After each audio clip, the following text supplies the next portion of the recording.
ఇప్పుడు సార్ హరీష్ ఇక్కడ చూస్తే అటెండెన్స్ 24వ తారీఖున వైఎస్ఆర్ కాంగ్రెస్ 11 మందికి వచ్చారు, సంతకాలు పెట్టారు. 25 మంది సంతకాలు పెట్టారు. 18/3/2025 ఒకరు వచ్చారు. 19/3/2025 నలుగురు వచ్చారు. లోపల ఎక్కడ వచ్చిన కనపడలేదు దిశ. మీరు రాలేదా?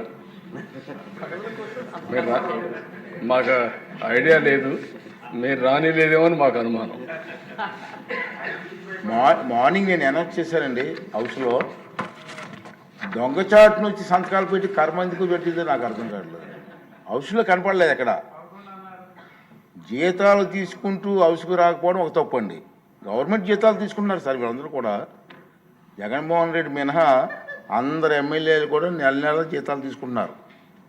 మరి జీతాలు తీసుకొని డ్యూటీకి రాకుండా ఉన్న వాళ్ళు ఏమనాలి సార్ మనం? అదే ప్రభుత్వ ఉద్యోగస్తులు కానీ డ్యూటీకి రాకపోతే ఏం చేస్తాం సార్ మనం? అంటే దీనికి అంటే తెలియని చెప్తున్నాను, ప్రజలకు కూడా తెలియాల్సిన అవసరం ఉంది సార్. అంచేత దొంగచాటును వచ్చి దొంగ సంతకాలు పెట్టే కర్మ ఎందుకు వచ్చింది సార్ ప్రజాప్రతినిధులకి? ఇవన్నీ కూడా మనం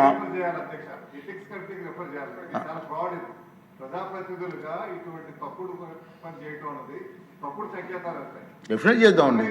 ఓకే, డెఫినెట్గా నేను ఒకసారి రూల్స్ వెరిఫై చేసి అవసరమైన రూల్స్ పర్మిట్ చేస్తే ఎథిక్స్ కమిషన్కి వెళ్దాం సార్. తప్పదు, ఇచ్చిందంటే ప్రజల డబ్బు ఇది.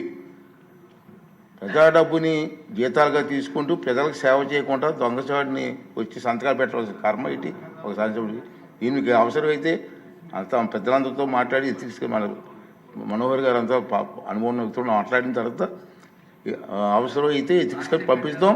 దీని మీద సరైన కఠిన చర్యలు చేస్తారు. రాబోయే రోజుల్లో ఎమ్మెల్యే తాలూకు పాత్ర ఏంటి, వాళ్ళ డ్యూటీస్ ఏంటో వాళ్ళకి తెలియాలి, ప్రజలకు కూడా తెలియాలని ఇది నా తాలూకు ఆలోచన విధానం సార్. Okay sir.